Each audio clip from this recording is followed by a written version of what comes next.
The views expressed on Skeptically Speaking are not necessarily the views of this station, its affiliates, sponsors, or advertisers. Bring it on! The skeptics await your letter. Your call, tweet, homing, pigeon, whatever.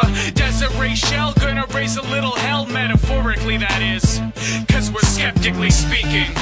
Hello and welcome to Skeptically Speaking. I'm your host, Desiree Shell. I'm here with pharmacist Scott Gavura. Scott has a professional interest in improving the cost-effective use of drugs and helping consumers make more informed decisions about their health. He blogs about pharmacy practice and questionable science at Science-Based Pharmacy and Science-Based Medicine. Welcome back, Scott. Hi, Desiree. So today we're talking about the common cold. And let's just start out with what it is, because not everybody knows. So a cold is a viral infection of your upper respiratory tract, and there's more than 200 different viruses can cause the cold. So the most common one is called the rhinovirus, which is about 30 to 50% of those colds. But there's a number of other different types of viruses that can cause colds, and that's why the colds can be so variable in kind of the symptoms that you have and how long they last.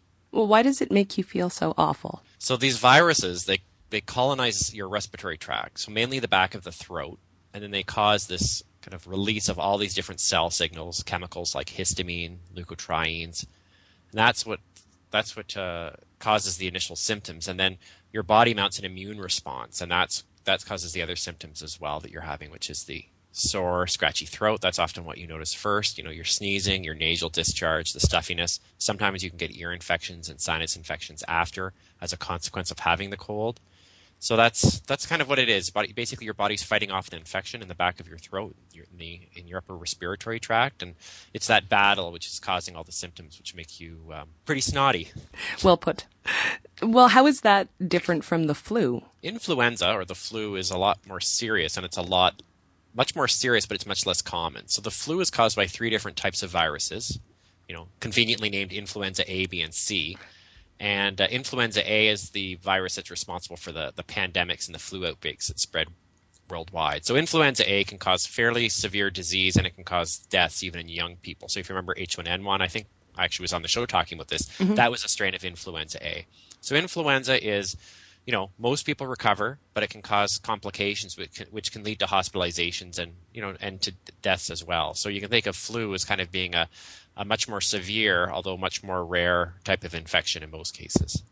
The other difference as well is that the cold-causing rhinoviruses don't usually cause severe damage to the actual tissues, but the flu or the influenza viruses can actually cause extensive damage to the respiratory tract and to the epithelium, so the outer surface of the tissue as well. So while there's similarities, influenza can really be a lot more deadly than a cold. And how is it spread, a cold? So there's 2 different ways. The first is direct contact with secretions. You can picture that. So secretions that contain the virus, so either directly from an infected person or kind of indirectly with the telephone, the doorknob, or for those of you who take public transit, any surface on public transit. Subsequently you touch a surface that has the virus on it. You either touch your nose or your eye, and that can lead to the infection, or it can be inhaled directly. You inhale the virus when someone sneezes. If you look on YouTube, you can see these slow motion videos of people sneezing, and you can see just how far those, the aerosols are being sprayed. So you can inhale an aerosolized virus, and it can enter your respiratory tract, and it starts colonizing. So why exactly is a cold so hard to get rid of? Your body's immune system really has to fight that infection. So the colds can be variable in terms of, because there's so many different types of viruses. So some infections will be short-lived and some will last quite a long time. And it's this variation that can give the impression that different types of treatments are effective. And I think we can come back to that. But certainly the fact that your cold can be highly variable and how long it lasts can have an impact in terms of your evaluation of whatever you did, whether it made the cold get better or not. Now, something that I always hear around cold and flu season is that you're contagious before you show any cold symptoms. Is that true? I think that's probably true, but the time frame would vary. You can get sick several hours after getting exposed, but it can also take a day or two. And it really depends on whether you had a huge exposure or a small exposure in terms of how many viruses you were exposed to. And the type of cold virus will influence the symptoms. So if you have a less aggressive virus and a less severe cold, you might not notice it for a longer period. But once you're infected, that virus starts replicating itself. So say half a day or so. So it's those first few days are when you're most contagious because your immune response really hasn't kicked in yet. After a few days of having the cold, you're less contagious, but you should probably assume that as long as you have symptoms, you're probably capable of spreading the virus. What's the best way to avoid getting a cold? It's simple, but it's pretty much impossible. Probably the Helpful, first way Scott. the first is to make a habit of keeping your hands clean. So washing your hands is preferable, and use alcohol gels when necessary. If you're around someone sick, you could wear a mask. That could conceivably help, but who's going to do that? Everyone kind of looks kind of oddly at those people wearing masks on the subway or on the bus. I know I do, and I stay far away from them, but maybe that's helping me stay healthy. But, because of that incubation period we talked about, you're likely encountering people who are probably shedding the virus without any serious symptoms. So looking for symptoms and then taking action is probably only a partial solution. So your best approach is, I'd say, really to focus on hand hygiene, particularly during the flu seasons. Now, what are some myths about catching a cold? Well, some of the common ones is, you get cold or you get wet, and they say you're going to get a cold because you're wet. Some people believe that becoming chilled or wet can cause a cold or a flu. But, it's a viral infection, so unless you're so cold your immune system is affected, which is unlikely, then probably no. The effect of stress on the immune system itself is controversial. So there's some evidence to suggest that stress might increase the risk of catching a cold, but I would say it's far from clear. What's interesting to note is when exposed to a cold virus under experimental conditions, so if someone sprays the virus up into your nostril, almost 100% of people become infected. So Really? Once the virus gets into your nose, you're pretty much going to get infected. Well, that's depressing. You're listening to Skeptically Speaking, and I'm talking to pharmacist Scott Gavura about the common cold. So we're probably all going to get a cold is what you're saying. So how do we deal with it once we have it? Because there are an awful lot of products on the shelf, and there are also a lot of alternative remedies that claim to be effective. So where do we start? If you walked into your pharmacy and you looked on the shelves, you're going to see dozens and dozens of products. I went into a pharmacy and I picked up a list of like 20 things that I saw that it was suggested that I buy for flu season. So I don't want to name the pharmacy because I don't want to pick on one in particular. Most pharmacies provide lists like this. And I guess in general, when you look at studies, we can talk about the specifics of products. When we look at studies of cold treatments, in a lot of cases, there's usually a subjective placebo response. And that is, people given placebos will generally report milder symptoms, although whether they're actually objectively better is difficult to say. And in general, medications and treatments are kind of at best partially effective, and we can get into the specifics of those. The benefits with most cold medications are not so dramatic that it's clearly effective. So maybe we can start. Let's separate out the products, and I don't think it's fair really to separate them into alternative or not. Let's just look at what works. So why don't we start with kind of going through the treatment of colds. Let's assume you've got one or you're going to get one. So we can talk about treatment first, and then we can talk about prevention after. Lovely. Treatments. Go. Okay, so we can start with what's effective. So we can say that, the anti-inflammatory drugs, so these are like the Advils and the Motrins, those are effective. They're effective for the pain and some of the symptom relief, and they actually have some effectiveness at actually reducing cough as well. So I would put the anti-inflammatory drugs into the category of being probably or demonstrated to be effective for cold symptoms. So I usually suggest those for people who are having those types of symptoms, whether it's headache or anything else, and anti-inflammatories are generally something that I would recommend as long as you can take them. I guess the other products would be the antihistamines. And this might surprise you because a lot of people take antihistamines for seasonal allergies. Mm-hmm. But as I said, when the cold virus starts infecting you, histamine is released as part of the infection process. So antihistamines, these are the old ones, so these would be the ones that can cause some drowsiness, like chlortripalon. They can actually help reduce sneezing, runny nose, and possibly some cough as well, but they can cause drowsiness as well. But in general, taking an anti-inflammatory and maybe an antihistamine is probably a reasonable option for symptom relief. And I guess it's a good time to point out that there's really no good evidence to show that any of the treatments are actually going to reduce the duration of your cold. So, you can do nothing and your cold will last for 7 days, or you can treat it like crazy and it'll last for a week. It's not really going to make a lot of difference in terms of how long you have the cold. But, things like anti-inflammatory drugs and antihistamines can provide there are reasonable options for kind of symptom relief. The next category would be the decongestants. So these are the products used to be called Sudafed. You used to see it on the shelf, but you don't see them as much anymore because it was being redirected into making illegal drugs. So they're a little hard. It's a little harder to find now. Right. But the decongestants, even ones like the Sudafed, they can have a modest effect. If you see a product that contains a decongestant like phenylephrine, that's not good evidence to show that it does anything. Or you can see those nasal sprays like Otrivin or Dristan, and they do work for short periods, but they really aren't useful for more than a few days because if you use them continuously, they can actually cause worse congestion afterwards.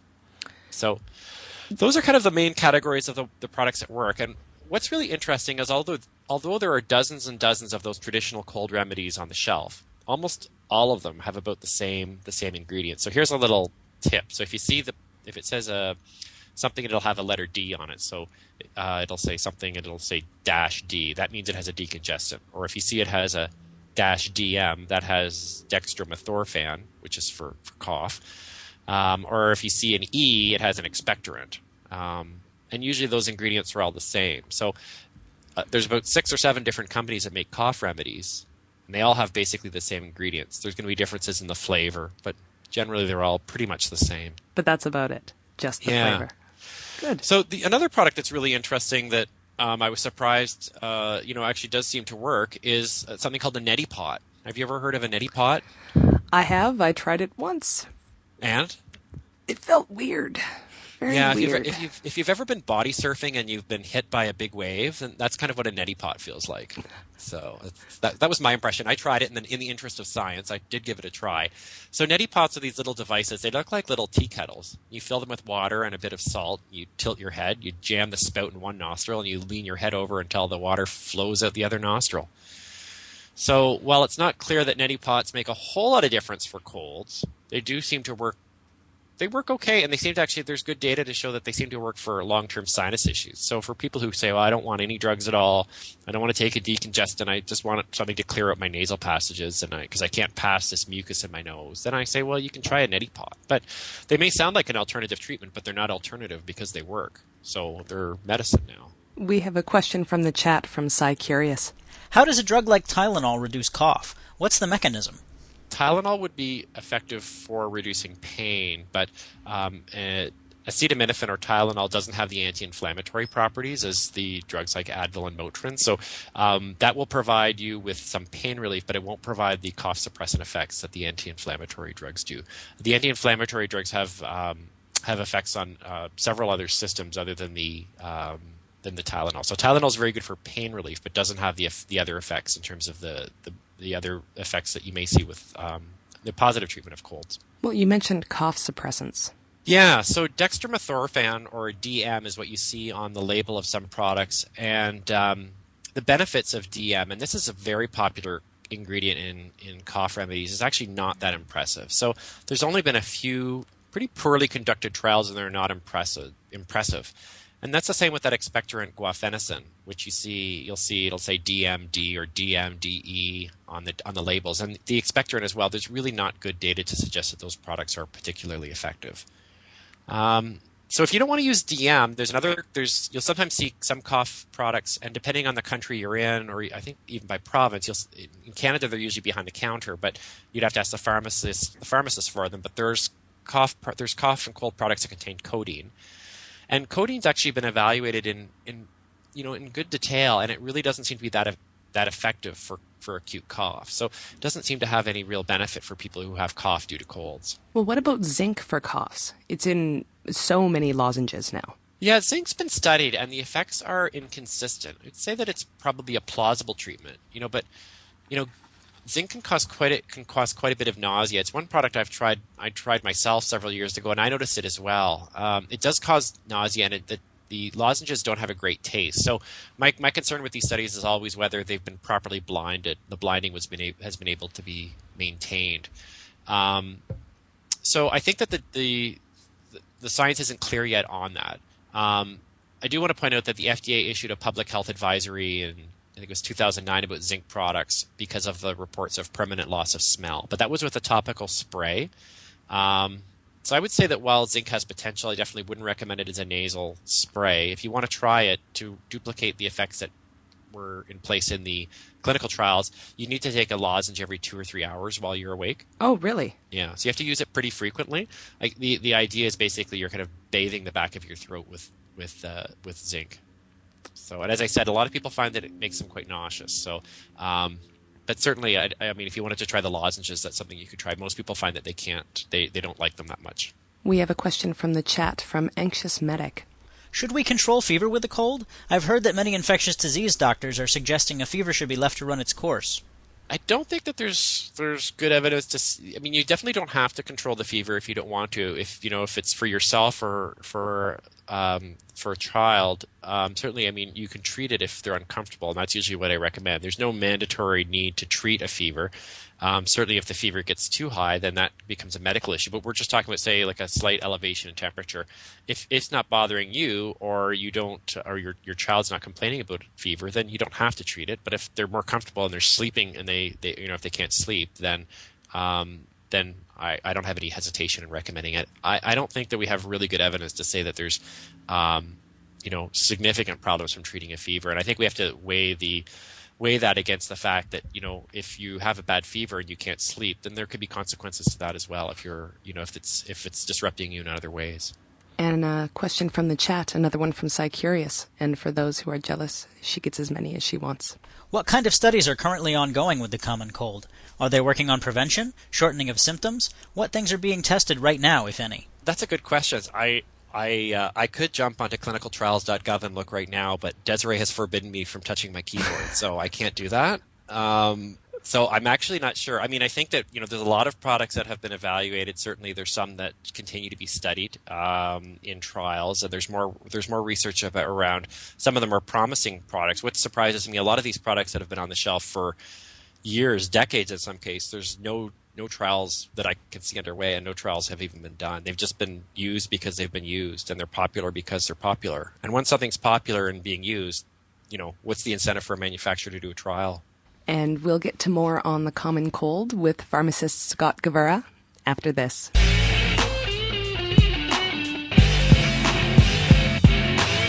On the next episode of Skeptically Speaking, researcher and blogger Cy Curious returns to examine the various recreational drugs that we use to alter consciousness.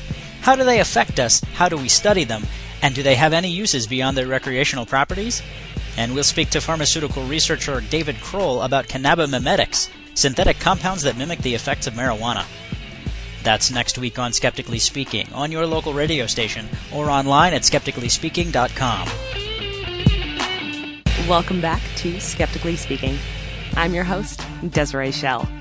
I'm talking with pharmacist Scott Gavura, who blogs about pharmacy practice and questionable science at Science-Based Pharmacy and Science-Based Medicine. So before the break, we sort of established that cold products may work kinda. So what can we do to avoid catching a cold in the first place? And for reference, we did ask the audience to tweet us all the products that they wanted to hear about, and there were a lot. So we'll try to get through as many as we can. Starting with the granddaddy, the one that everyone always wants to know about, echinacea. So echinacea has been studied very extensively, and I think that the data is pretty clear now that it actually does not work for the prevention or treatment of the cold or the flu. And it's not one that I recommend at all anymore. I think that this was one that seemed to go in kind of in like the mid-90s, was very popular, but as more and more data emerges, it's more and more conclusive that that product really doesn't seem to do a whole lot. So yeah, I don't recommend it. There's some pretty good write-ups on that on Science-Based Medicine, and I've done one on Science-Based Pharmacy as well. So for more detail on the kind of the trials that have been done, you can look at them. But yeah, it's disappointing, but no, it doesn't seem to work. And it seems that everyone also wants to know about Cold FX. There were a lot of duplicates with the products that we got. Cold FX is a ginseng product, and it's pretty popular in Canada, I think, because of the tie-in with Don Cherry and the hockey promotion. But it's a product that's been developed in Canada, and I think I want to say to the company's credit, they've done trials with the product. And I think one of the challenges with herbal products is if you don't know what the active ingredient is, you don't have any way of controlling to ensure that your product is consistent from batch to batch. Right. And so what the manufacturer has done is they believe that they've standardized what they believe are the active ingredients in that, and that's why their product, I would say, really with any herbal product, it's very difficult to compare between brands because, what part of the herb is actually in the product and when was it picked and harvested. And when you don't know what the active ingredient is, you don't have any way of actually comparing, between products. So as I said, to the company's credit, they've standardized the product and they've done some research. But I think the unfortunate thing is the findings are really unimpressive. And to me, it's not clear that the effects really differ dramatically from placebo. So, even if it is effective, the effect seems fairly small. It's not so clear that it's worth it. I calculated that you'd need to take it for kind of 4 years of cold seasons to prevent a single cold.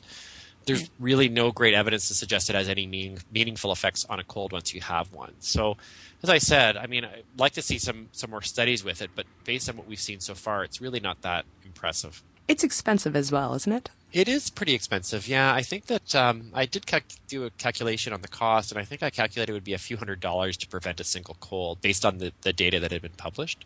I'm sure I'm going to get angry emails about that.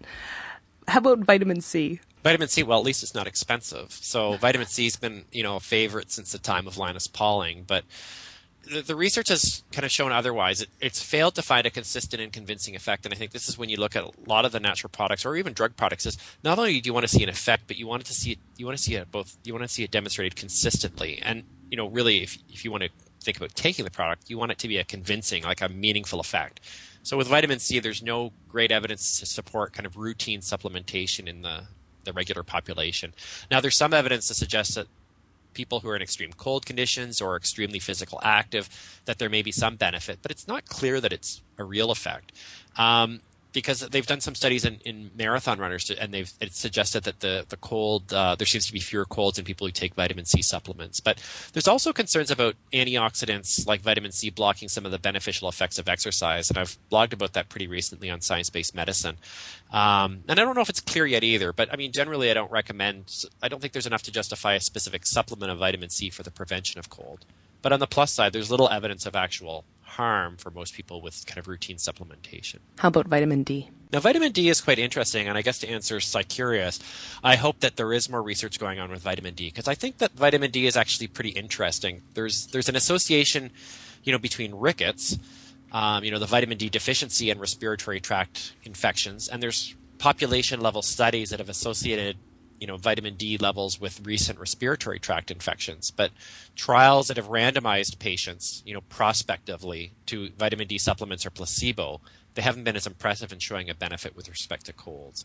So, we could do a whole show on vitamin D on its own just to look at all the different trials and the evidence for and against vitamin D. But I would say when we're talking about specifically supplementing for colds, there's not great evidence to show that there's benefit, but there may be reasons to supplement unrelated to colds. I think that there's good evidence to suggest that it should be studied, but my kind of bottom line is I would say that the efficacy of vitamin D supplements for preventing colds hasn't been demonstrated yet. And following the alphabet, vitamin E. Vitamin E, I think vitamin E should probably not be taken by anyone for any reason of supplements. I think that the risks for vitamin E are, vitamin E is looking worse and worse in trials, and there really doesn't seem to be any great evidence of benefit with supplements. I've blogged about vitamin E as well.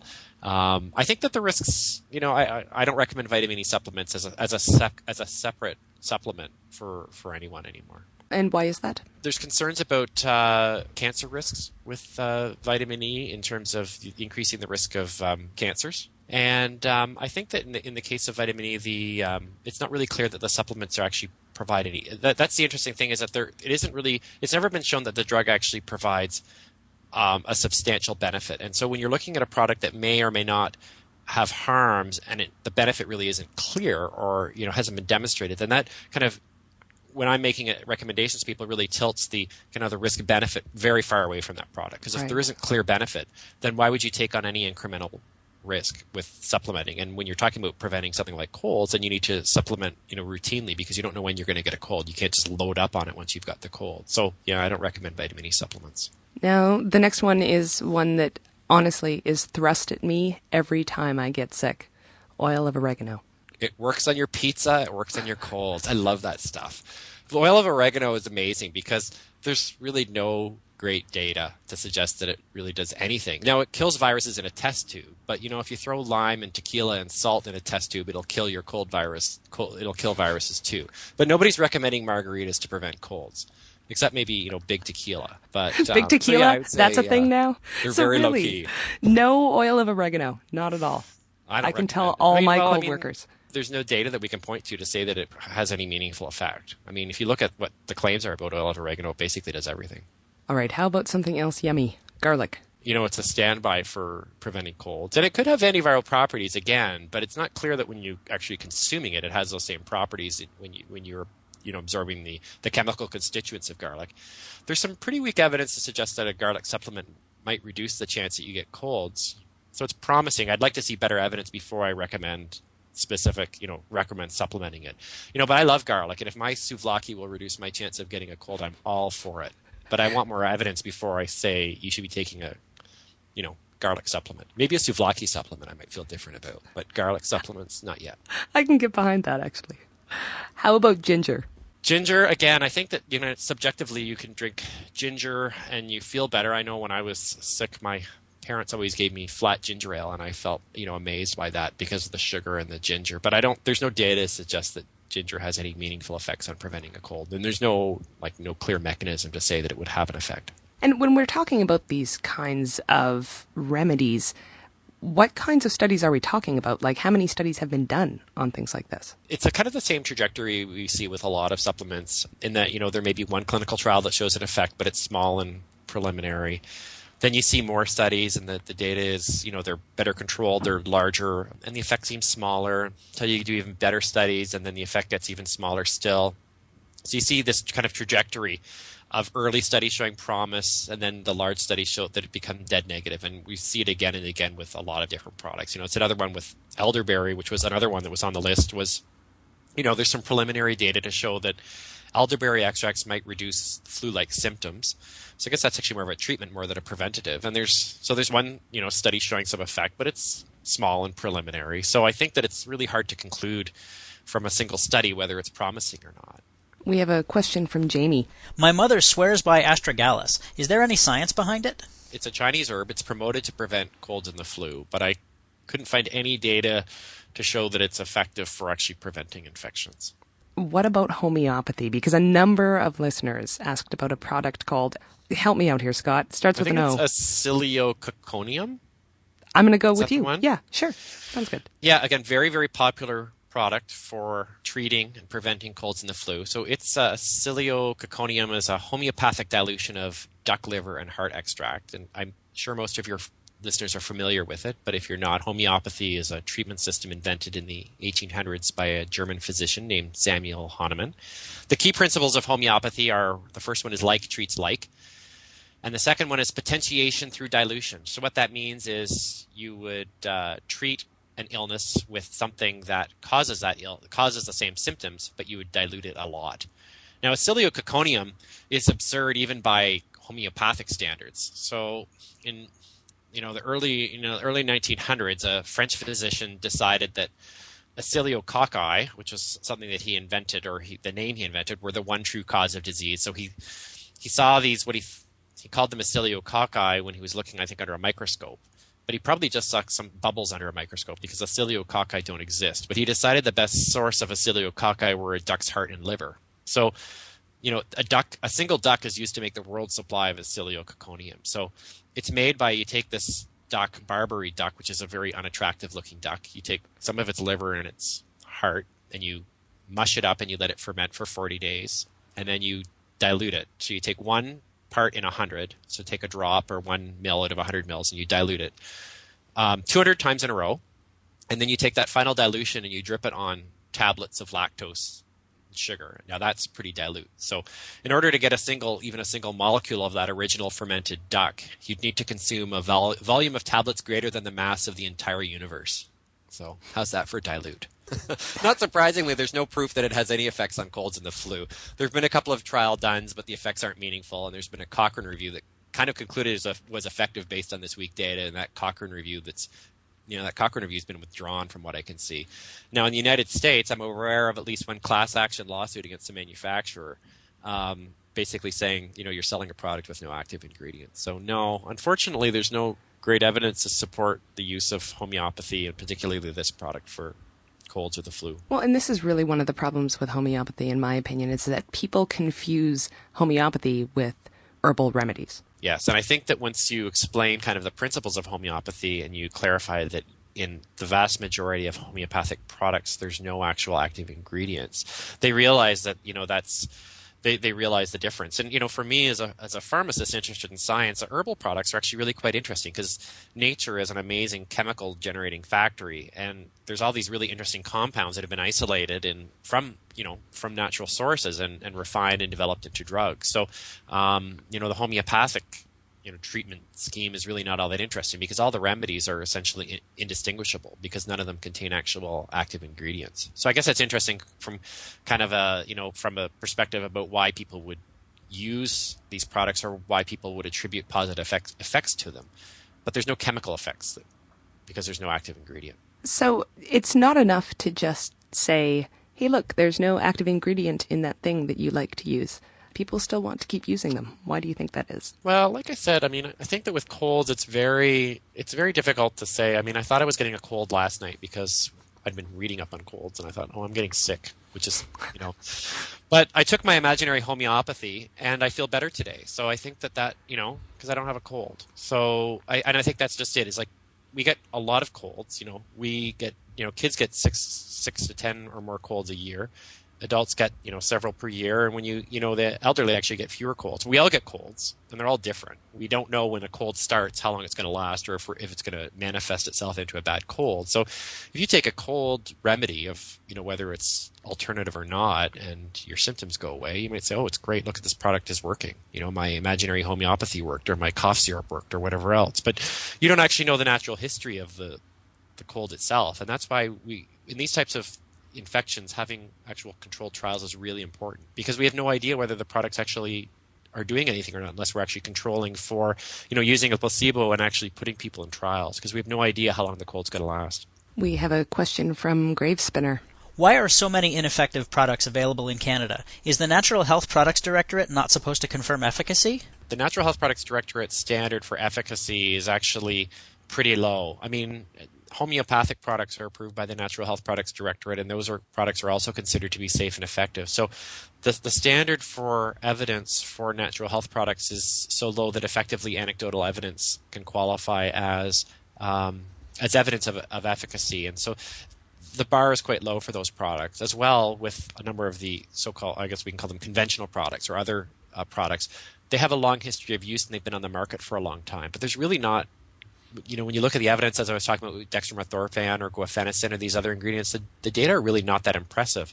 And that's one of the reasons why the cough and cold products for children were, they were withdrawn, or products were relabeled so that they've been told not to use them in children. And this is because with kids, there's evidence of toxicity, and there's been evidence of adverse events with kids using these cough and cold products, and there's no actual evidence to show that they actually do anything. So again, just like other products with vitamins and things, if there's no evidence of benefit that's been demonstrated and there are risks associated with the treatment, it tilts that risk benefit far away from supporting its use. And that's why in Canada and worldwide we've seen the cough and cold products for children being relabeled not to be used in children for exactly that reason. But as I've pointed out, I don't think the data is really that much better in adults either. You're listening to Skeptically Speaking, and pharmacist Scott Gavura is discussing how to treat the common cold. So let's talk a bit about our grandparents' wisdom. How does that stack up? Does chicken soup really help with the cold? Well, again, there's no good evidence to show it's of benefit, but how do you do a placebo-controlled trial with soup? This placebo soup tastes an awful lot like chicken soup, so I don't know how you're going to do a controlled trial with that. You're going to pump it into the stomach through the nose or something? I don't know how you could do a controlled trial. If you find it comforting, that's great. Maybe it's our body's just craving a lot of salt. How about feed a fever, starve a cold? I've heard that all my life. Yeah, I don't think that there's evidence to suggest that you need to starve your cold. I think if you're hungry, eat. If you're not, you don't have to eat. But I don't think there's no good evidence to suggest that you actually need to do that as a rule. Where would that have come from? Any idea? No, that one I don't know. I don't think it's really clear why that's come out. It may be around some of these different ideas that we had around colds. And I think that actually reminds me of one of the products that I saw on the list that I want to talk about, because I thought it was really pretty fascinating, was this someone had suggested that they had, or mentioned that they had been a folk remedy, I guess, mustard plasters. A commenter mentioned that on Facebook. Have you heard of those before? I hadn't, and I had to look them up. And what did you find out about them? Well, it sounds maybe not as effective as it could be. So, yeah, mustard plasters are kind of this very old vintage product, I guess, but it's a topical product, and it uses mustard seeds. And mustard contains chemicals called isothiocyanates, and if you crush the seeds with water, it produces a substance that you kind of spread out on a cheesecloth or on a tea towel, and you apply it to the skin, and it heats the skin. It causes kind of an irritation. If you leave it too long on the skin, it can cause blistering and even ulcers. So, if you look online, you can see these recipes for mustard plasters that are still online, and I think that they may have actually been commercially prepared before. There's still a lot of support for them from alternative therapy providers. Absolutely, and this is not something that is historical. I wanted to point out. No. Well, I mean, there's still recommendations for use, and I found recipes online. I think that they've kind of been gradually discarded from in general science-based practice, and I don't see them for sale anymore, but they do live on. But I think that this has kind of evolved out of this idea of what are called counter irritants, and they're still called that. And the idea was that you could cure internal problems by creating an external irritation on your skin. So you would draw blood to the surface of the skin and you would suck the toxins out. So this all ties into the whole, the foot pads or the foot detox. It's the same kind of idea where you've got these counter irritants that, the blood, you're irritating the skin by doing that, you're helping treat the actual cold. And I'd say that there may be a role for counter irritants. So there's products that can produce warming on the outer surface of the skin for people who have pain in their joints, and they use those products. They may actually provide some subjective relief. So I would say that those are probably reasonable. But when you're talking about using a counter irritant for a cold, it's really not clear that that's going to have any effect unless you kind of subjectively feel better. And kind of on that same line, you could look at Vicks VapoRub, which is not that dissimilar, because Vicks VapoRub's been around since the 1800s, and VapoRub contains menthol and eucalyptus oil, and it's popular, but there's little research to suggest that it actually relieves cough symptoms and congestions, but it might make you feel comfortable, and maybe your parents used it when you were a kid like mine did, and you take a whiff of it and you flash back to your Empire Strikes Back sheets and your hot humidifier and that shoots steam into your room, and maybe it makes you feel better. So but I don't think that there's really any good evidence to suggest that it works. And this is actually really pretty disappointing to me, because you'd think that if these products have been on the sale for 100 years, they could have done at least 1 or 2 clinical trials. But there aren't. Not that I can see. I can't find any trials with something like Vicks VapoRub to actually show that it has a meaningful effect. Well, you mentioned humidifiers. I was wondering about those. So, yeah, humidifiers are interesting as well. And, I mean, the thought, I guess, is that the dry air could dry out your nasal passages. And I guess plausibly, I would say if your nasal passages are really dry, you might increase the risk of infection. And that would be kind of somewhat consistent with the seasonal pattern where we see kind of colds more in the winter months. But as I said, for people who get deliberately infected, so when they squirt the virus into your nostrils, almost 100% get sick. So it probably has very little to do with humidity itself. So my suggestion is, if you feel better, and the humidity makes you feel a little bit better, then that's fine. But I wouldn't expect it to actually alter the frequency, severity, or duration of a cold. How about the idea that you shouldn't drink milk when you're sick because it will increase the phlegm? And I'd like to point out that phlegm is just a nasty word. There's no way to say that nicely. No, but it sounds exactly like it is, right? It's like onomatopoeia. Nice. That's exactly it. I don't think there's any good evidence to suggest that drinking milk increases the amount of mucus you produce. And, while milk may look like mucus, milk is like fat and protein emulsified in water. And the protein in milk is kind of broken down like the other amino acids that you're eating. So, there's actually been a study that looked at this, and those that drink milk didn't have any more mucus than non-drinkers. So if you're feeling ill and you want to drink milk, go for it. Here's a question by email from Christy. What about colloidal silver? My sister believes it kills bacteria and viruses. I think that there's some serious health issues related to the consumption of colloidal silver, and if you search online, I think it's been documented on Science-Based Medicine, some of the effects of that. You can see people who have changed color because of taking colloidal silver because of deposits. Yeah. So no, this is another instance where there's been this extrapolation of kind of the use of silver in, topical situations. So like you can have topical dressings and creams that contain silver products that are antibacterial, but that doesn't mean when you actually consume silver, it's going to have the same effect. So it's not that dissimilar, I would say, from the oil of oregano, where there's often what you see is an extrapolation of what's occurring in a test tube into what's occurring in the body. And you really can't make that extrapolation without having evidence to demonstrate that all the different pieces connect up between how you consume it, whether it's absorbed, where does it actually go when it's in the body, how is it metabolized, does it actually reach the site of action at the right concentration to actually have an effect, how is it eliminated. All those things are things that you think about with drugs. And you need to think about them when you see, well, such and such cures something in the test tube. Now, when I asked people about their favorite cold remedies on Twitter, I noticed that a disproportionate amount appeared to be alcohol-based. So does booze work? Oh, I wish it did, Desiree. Oh, but, you are a downer, sir. Well, let me give you the good news. If you're a wine drinker, I'd say it's encouraging. So there's population research to suggest that, light to moderate consumption of wine, particularly red wine, is associated with fewer colds. Amen. But I don't think that there's good evidence to show that consuming wine will actually reduce the number of colds that you get. So I think it's difficult, as with a lot of these epidemiologic studies, you need to tease out whether there is an actual is it a causative effect? Is it a causal relationship? I don't think that's been demonstrated. I guess we can say that short-term ingestion of moderate amounts of red wine, don't seem to have any effects on immune function. So I would say there's no reason to change your current practices. If you drink wine, that's fine. I mean, I have to say drinking alcohol is not something that I really want to do when I'm sick, although I've heard people tell me that they like to drink a whole lot of scotch, cover themselves with a lot of blankets, and then try to sleep it off. Not something I would recommend. Because there were literally very explicit recipes for what that I received, which were lovely. But then there was rum, and there was vodka, and tequila, I believe, was in somebody's. So no, none of those, hey? Again, I think this ties into as we've been talking about, is really how long is your cold going to last? You don't know when you start. So as I said last night, when I thought I was going to have a cold, I could have, taken out the old spiced rum, had, quite a bit of that, and I would have felt better today. I would have been a little groggy, but my cold wouldn't have been here.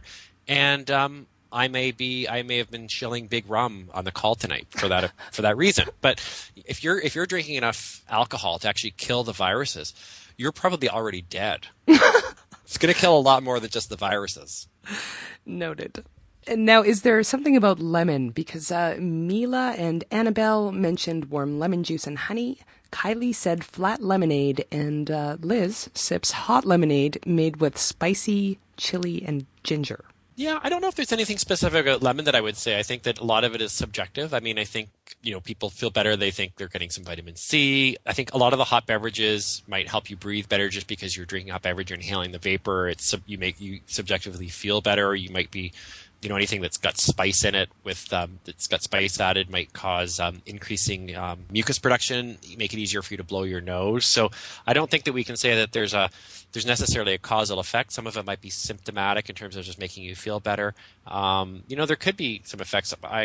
I don't think there's any way we could say that there's scientific evidence to support the use of lemon, though. How about honey? Honey was also mentioned quite a few times in the Twitter stream. Honey's an interesting one, too, because this is one of the things that came up, I think certainly around the time when the cough products were being withdrawn for kids. Now, there's a study that I saw that compared buckwheat honey before bedtime with that of either nothing or DM, the dextromethorphan, that's found in many of the over-the-counter cough products. And parents of the children who received honey, they reported, more improvement than those who received the DM, but there wasn't a difference between the DM and the honey. The honey group reported more negative side effects, but that wasn't statistically significant either. But there was a significant difference between honey and no treatment at all. But my take is, well, if DM doesn't really work, there's no evidence to show DM works, and honey is as good as DM, that I don't really know what you can conclude about honey. I think the other important point that I want to emphasize is that you should never give honey to children under the age of a year because of a small but a very real risk of botulism, spores in honey, which are, again, very, very rare, but still I would never it's important not to give honey to children under the age of 1 year. Well, on that kind of topic, we have a question from Anxious Medic. What is gripe water, and should it be given to kids for colds? So gripe water is another interesting product that has a long history of use without a lot of good evidence to suggest that it actually has a lot of effect. I've written about gripe water specifically for colic, and I've done that on science-based medicine and on my blog, and there isn't really good evidence to show that gripe water works. It's also somewhat difficult to say because there's a number of different formulas for gripe water now. A lot of them used to contain alcohol. Now they don't.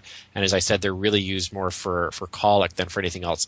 We're really challenged by having a lack of good information to suggest that it works. So I haven't looked at colic or gripe water for colds, but I suspect that it's probably has not been studied. All right, let's see if we can fit in a few more audience questions. From Dan, fresh fruit always works. I think fresh fruit is great. I mean, I think that there's a lot of benefits for consuming lots of fresh fruit all the time. And, most people feel better when they eat an orange. You're getting your vitamin C, you're getting some fiber, you're getting some fluid. So instead of taking your vitamin C supplements, just try to boost your fresh fruit intake because you're going to get the vitamin C and you're going to get all these other beneficial aspects of the fruit. You're also getting your fiber and you're getting some liquid too. So I think that if possible, I would always recommend that you try to get, maximize your vitamin intake through your foods rather than taking a specific supplement. And we have a question from the chat from Loxloy. Many high-performance athletes take many supplements, including various amino acids. Do these help prevent colds, as some hope? Not that I'm aware of. Keep in mind that amino acids are just kind of the breakdown product of protein, and I generally recommend. I think it's difficult to say. I think that we're challenged by a lack of evidence. There's a lot of superstitions and other things that can go into the supplementing use that's by athletes. I would suggest whether if you're a weekend warrior or an everyday athlete is to maximize the your consumption of whole foods and unrefined foods in a way, and to try to get your protein from those sources and not worry specifically about taking any particular amino acids. Okay, so this next one actually wins the prize for weirdest home remedy I have ever heard. Chief medical resident said, a friend's mom put a lit cigarette in her ear, lit end out, when she had a sore throat or earache.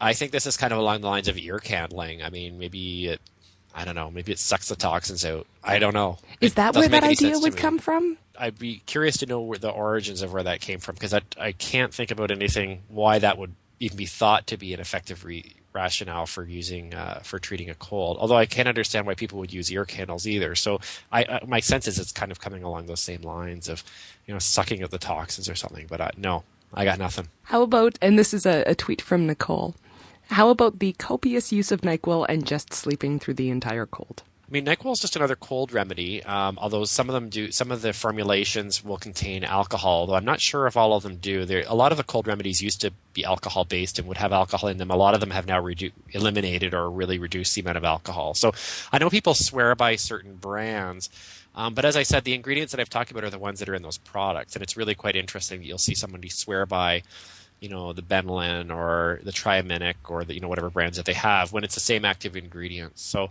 I mean, I think that a lot of times, sleeping it off may be helpful. And, as I said, there may be antihistamines in your cold remedy, whether it's NyQuil or whatever, that will actually cause drowsiness and actually may help you sleep better.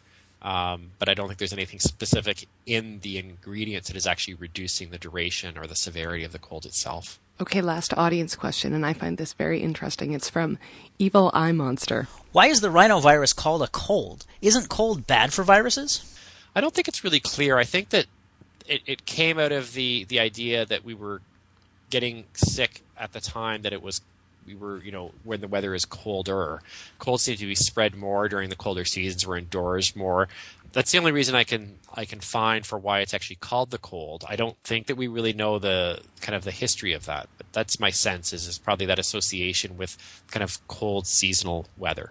Now we're getting near the end of the interview, and you are not on call for all our listeners on a regular basis. So what would you suggest is the best way for people to research these kinds of things themselves so they don't spend a bunch of money on products that don't work? So I'm a big fan of custom Google searches. So what those are people who have curated a Google search to search only specific sites. And I'm going to recommend two, and I'll send you the link so you can post them. So the first one, Tim Farley of What's the Harm, has created an excellent search engine that searches only skeptical sites. And it's a great way to quickly sort out whether something's been kind of critically appraised or debunked.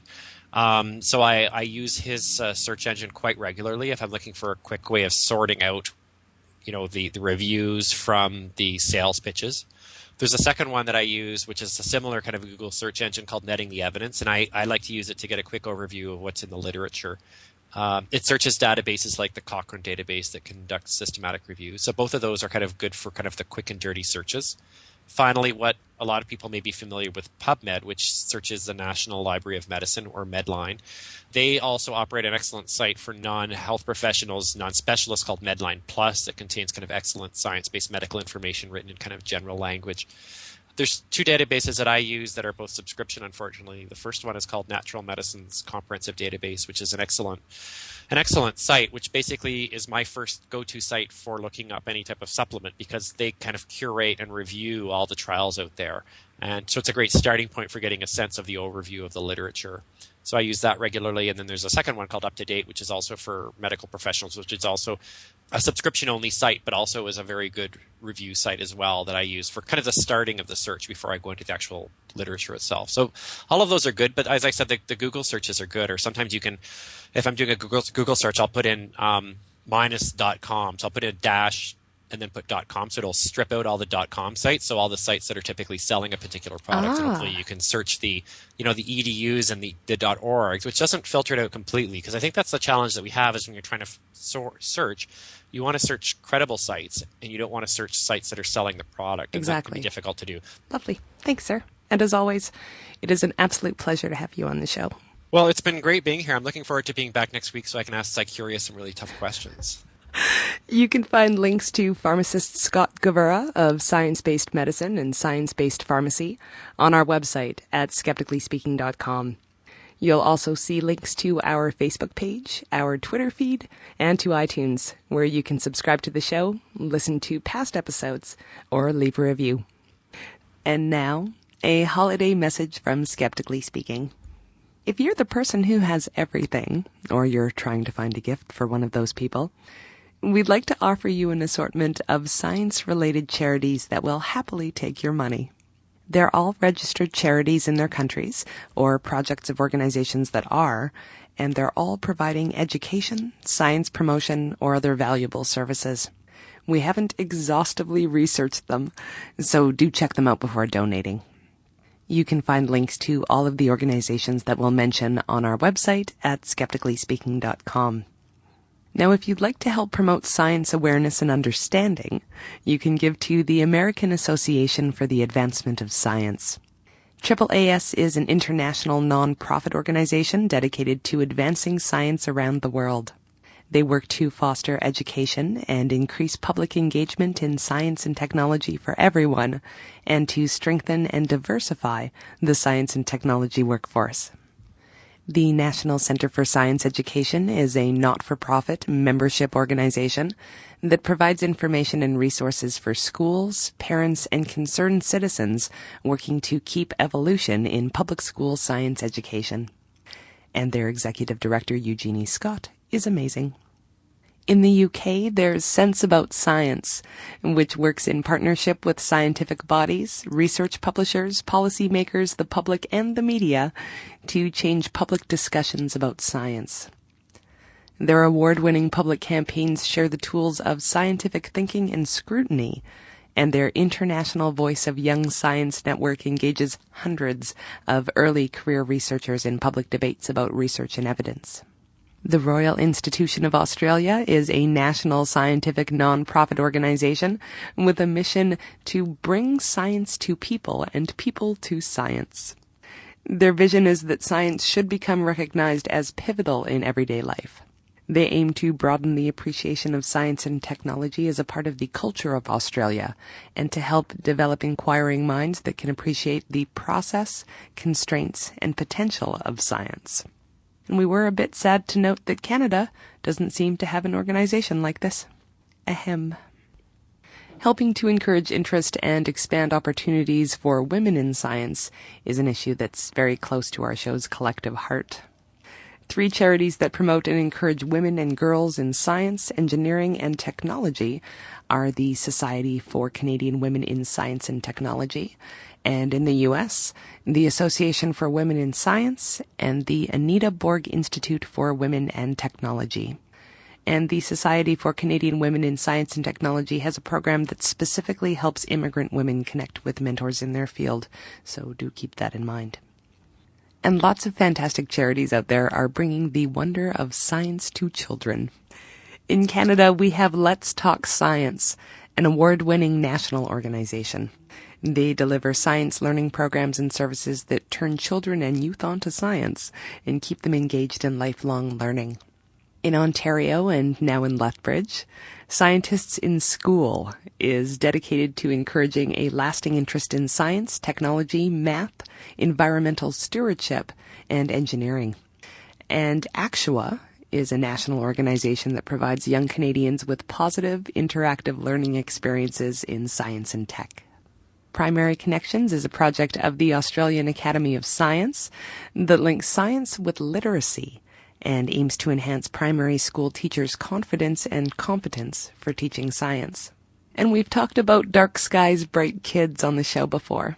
It's a project out of the astronomy department at the University of Virginia that brings astronomy to elementary students in rural Virginia.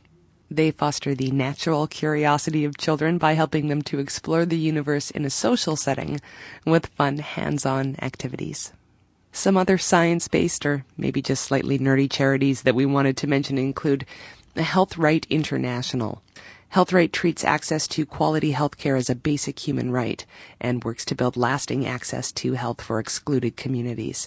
Now, they've been on the show before to talk about how they help refugees provide evidence that they were tortured in their home countries. And Engineers Without Borders is an international coalition of dozens of national member groups that make use of their diverse technical expertise to solve critical problems affecting the health of our planet. The Canadian Air and Space Museum is a non-profit organization that proudly showcases Canada's rich aviation history. Unfortunately, they're fighting eviction from their historic Toronto building, and they may be forced to close permanently, so they urgently need your help. And speaking of fighting, Open Media is a Canadian nonprofit that safeguards the possibilities of the open and affordable internet through citizens' campaigns like Stop the Meter. It was the largest online campaign in Canadian history, and it stopped mandatory usage-based billing being imposed on every Canadian. So it should go without saying that I think they're wonderful.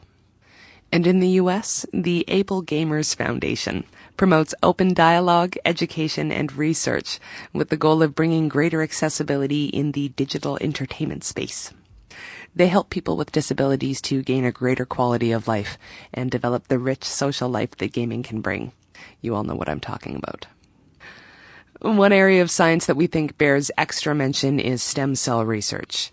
Controversies over its practice and outright bans on funding by some governments leave this field of research chronically underfunded. You can consider donating to the Canadian Stem Cell Foundation, the UK Stem Cell Foundation, the Australian Stem Cell Centre, or the Bedford Stem Cell Research Foundation in the US. And finally, if you'd like to direct your holiday giving to places that promote critical thinking and reason-based values, we have got that covered too. The Skeptic Society is a scientific and educational organization of leading scientists, scholars, investigative journalists, historians, professors, and teachers. Their mission is to investigate and provide a sound scientific viewpoint on claims of the paranormal and pseudoscience, and they also publish Skeptic magazine. The James Randi Educational Foundation, whose mission is to promote critical thinking by reaching out to the public and media with reliable information about the paranormal and supernatural ideas that are so widespread in our society today. They offer educational programs, workshops, and scholarships that encourage scientific skepticism. The Center for Inquiry Transnational works around the world to foster a secular society based on science, reason, freedom of inquiry, and humanist values. And they carry that work out through education, publishing, advocacy, and social services. And Foundation Beyond Belief is a U.S.-based charitable foundation created to focus, encourage, and demonstrate humanist generosity and compassion. They select and feature 10 charitable organizations per quarter, with the goal of challenging humanists to embody the highest principles of humanism, including mutual care and responsibility. You can find out how to donate to any of the charities that we mentioned by visiting our website at skepticallyspeaking.com. And if we missed your favorite science charity, do send us an email to feedback@skepticallyspeaking.com, and we'll post it on the site with the rest of the links. Thanks for listening, and happy holidays. Bring it on, the skeptics await your letter. Your call, tweet, homing, pigeon, whatever. Desiree Shell gonna raise a little hell, metaphorically that is. 'Cause we're skeptically speaking.